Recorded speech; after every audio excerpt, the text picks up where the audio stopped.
so vanoggend moet julle my wys as ek 'n bietjie sag praat, né? Dat ek weer kan. Okay, ek het gelees van Jesus se gebed, wat hy gebid het vir homself, die disippels en vir die toekoms. So dis 'n soort van intercessiegebed, dis 'n hoëpriesterlike gebed, en dit was sy laaste optrede wat hy gehad het, voordat hy gekruisig is. Okay, so, net vir 'n bietjie agtergrond gehou, net na die sondeval, onthou julle die tyd van Eden, wat het gebeur, wat het God gesê toe hulle, ek kan amper sê uitgekom is, het God gesê vir die vrou, ek sal vyandskap stel tussen jou en vrou, en haar saad en jou saad. Jy sal my kop vermorsel, en hy sal jou in die hakskeen byt. So jy weet van wie die gepraat is, nie? Weet jy? Ek glo nie. Okay, goed. So, die slang het ons vir Adam en Eva verlaat.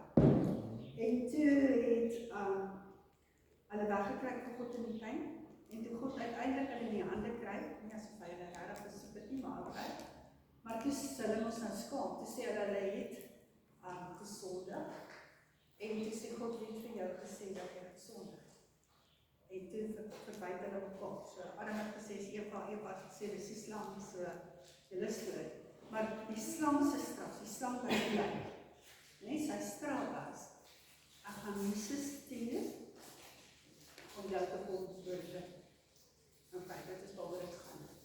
Hy sê nou die kop vermorsel, en jy sal om die hakskeen byt, dis wat die slang gedoen het, hy ons toe Jesus se voete aan die kruis vastgeslaan is, met die hamer en die spyker, toe hy hom in die hakskeen gebyt. So, dit was al in Genesis 'n belofte gewees, en dis waaroor die hele Bybel gaan. Die hele ding gaan deur, en dan het alles hierdie ander goed gebeur, en die duiwel het probeer om te keer dat Jesus gebore word. So hy het God se volk probeer verlei, hy het gehoop God gaan hulle afskryf, en al hierdie goeders het gebeur, sodat die duiwel wou seker maak, Jesus word nie gebore nie. So toe Jesus uiteindelik gebore is, toe word die kindertjies doodgemaak, en hulle moet vlug Egipte toe. En toe moes hulle terugkom uiteindelik, en toe gaan vestig hulle in Nasaret. En daar het Jesus groot geword. So dit is die agtergrond van dit. Nou, daardie dag al in Genesis, het hulle al besluit, God die Vader, God die Seun, het al besluit dat Jesus sou gekom het, om die sonde van die mense te versoen, of die mense met God te versoen, en die sonde tot nie te maak. Maar hy sou 'n baie duur prys moes betaal. En die rede hoekom hy dit gedoen het, is sodat geen mens weer in die pad kan staan tussen God en mens nie. Of geen sonde nie, maar net die mens kan daai keuse maak. Goed, so toe in die geskiedenis het God, nadat hulle teruggekom het uit Egipte uit, dit is nou nie na Jesus gebore is nie, dit is nadat die volk Israel teruggekom het uit Egipte uit, na Josef, toe het hy die werk van hoëpriesters ingebring. So priesters en hoëpriesters se werk was om die sonde van die volk te offer met diere. En daai diere moes geen gebrek aan gehad het nie. En net die hoëpriester was die enigste een wat 1 keer 'n jaar agter die gordyn kon ingaan na die allerheiligste gedeelte van die tempel toe. En dan wat hulle gedoen het, hulle het klokkies onder aan die kleed van die hoëpriester gesit, sodat wanneer hy beweeg, dan kan die mense hulle hoor. Maar wanneer dit te stil geraak het, hulle het ook 'n tou aan hom vasgemaak, so wanneer dit te stil geraak het, kon hulle hom uittrek en dan die hy dood, want toe kom, hy was nie in die regte staat nie. En hy het in God se teenwoordigheid ingegaan. En sonde kan nie voor God staan nie. So, partykeer is so 'n hoëpriester dan dood, en dan het hulle hom uitgetrek. So, dit was die werk van 'n hoëpriester. Dan 1 keer 'n jaar het hulle die versoeningsdag gehad, wat dat hulle weer met God versoen, en dit vir al die sondes, hulle daai sondes op 'n lammetjie afgelaai, wat geen gebrek gehad het nie, en op daardie manier is die volk amper vir die volgende jaar, kan 'n mens afsê, verseker weer van hulle plek met die Here. Maar soos ek sê, hulle het golwe gery, op en af, op en af, op en af, want dan bid hulle afgode, en dan kom hulle weer terug na God toe, en dan bid hulle weer afgode, en so dat die hele tyd aan. Maar uiteindelik word Jesus gebore. En in die 3 jaar wat hy sy bediening gedoen het hy mense aan die Vader voorgestel. Uit die klomp wat hy gevolg het, het hy 12 uitsonderlikes uitgekies. Maar een van die 12 was nie waar hy veronderstel was om te wees nie. Maar die skrifte moes vervul geword het. In Psalm 41 vers 10 staan daar, selfs die man wat met my in vrede lewe, op wie ek vertrou het, wat my brood eet, het die hakskeen teen my opgerig.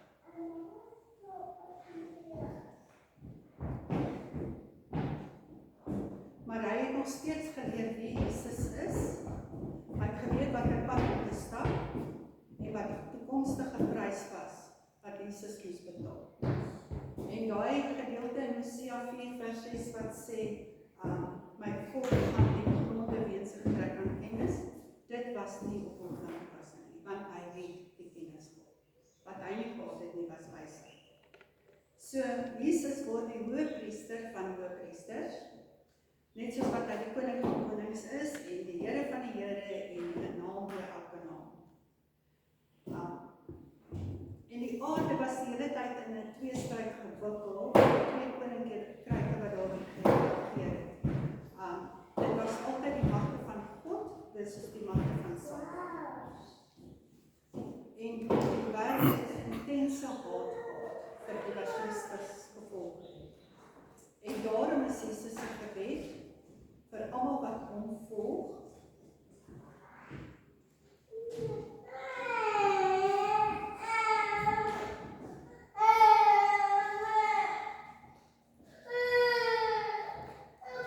selfs vir die wat nog kom. En daarom gee hy van die laaste hoëpriesterlike intercessiegebed van Jesus. Sy aankoms, om die sondes van die mensdom op hom te neem en die mensdom met God te versoek, was voor die deur. Hierdie gebed was ook sy laaste optrede voor Christus. Mens kan sê hierdie gebed het die sirkel van sy bediening voltooi, want hulle is geleer, maar nou moes daar vir beskerming gevra word om dit wat hulle geleer het in hulle lewens te kan toepas, ten spyte van al die struikelblokke.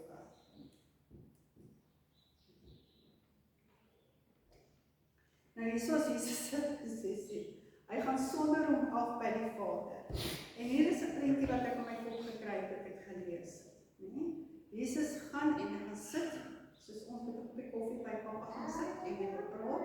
So gaan sit hy by sy pa en hy het 'n koppie koffie en hy begin praat met hom oor alles wat gebeur het met hom, oor alles wat hy gedoen het, oor alles wat hy alreeds klaar voltooi het, vandat hy van die hemel af teruggekom het. So hy kan amper sê hy gee 'n soort van 'n verslag vir die Vader van alles wat gebeur het.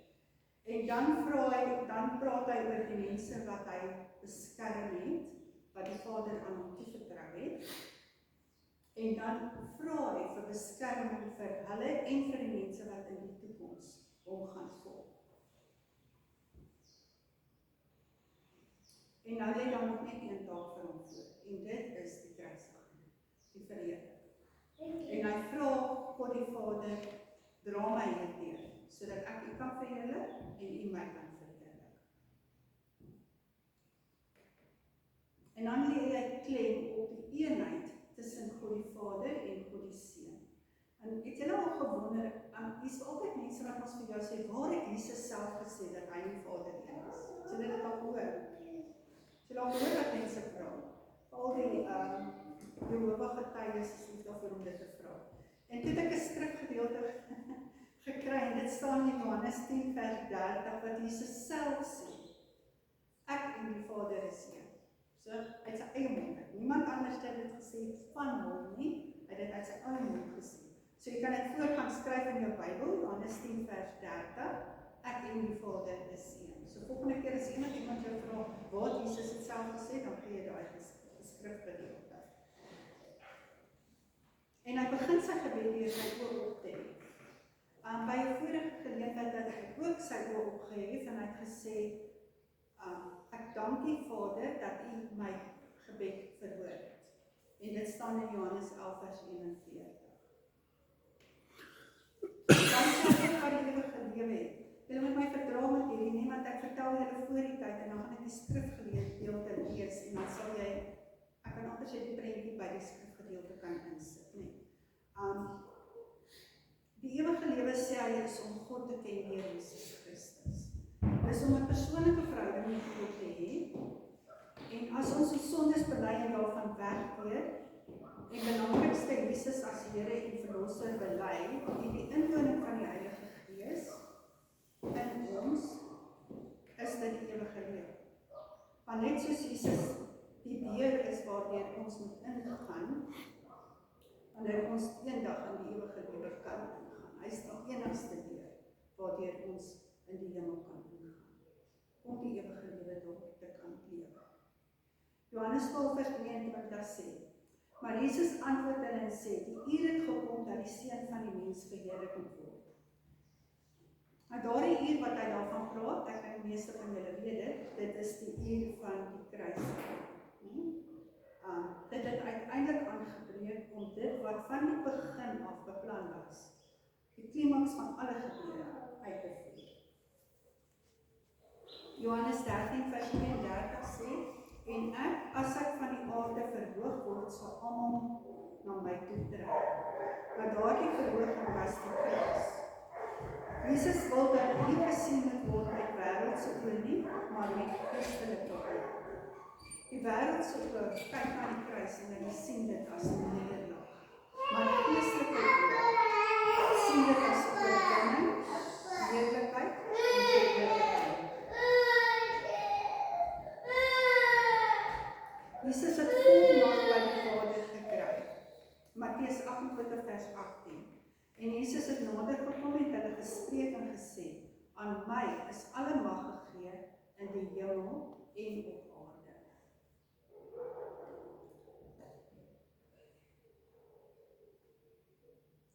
Johannes 3 vers 34, want hy wat God gestuur het, spreek die woorde van God. Want God gee hom die Gees, nie met mate nie, met oorvloed, nee. Hy wat God gestuur het, spreek die woorde van God. Jesus se getuienis was groter as Johannes die Doper se, omdat hy doen wat die Vader wou hê, bewys dat hy die Vader hom gestuur het. Sy disippels het erken dat sy werke van God die Vader afkom. En weer eens beklemtoon die Gees en volheid aan Jesus gegee. Johannes 5 vers 36 sê, maar ek het 'n groter getuienis as die van Johannes, van die werke wat die Vader my gegee het, die werke self wat ek doen, getuig van my, dat die Vader my gestuur het. Ek het die verheerlik op die aarde, Johannes 13 vers 31. Nou is dit die oordeel van hierdie wêreld, nou sal die owerste van hierdie wêreld buitentoe gedryf word. Jesus se werk is volbring, nog net die kruisiging en die opstanding was oor, om die duiwel heeltemal uit te trek, geopenbaar te maak en sy werke te identifiseer. Die werk van die kruisiging is voltooi toe Jesus hierdie woorde uitgespreek het. Dit is volbring. Want toe het hy sy hoof gebuig en die Gees gegee. Verheerlik my by U self, Johannes 13 vers 32. En as ek van hierdie aarde verhoog word, sal almal na my toe trek. Nou is daar baie belangrike skrifgedeelte wat ek vir julle aandag wil bring. En dit is die toekoms van Christendom. Johannes 6 vers 37.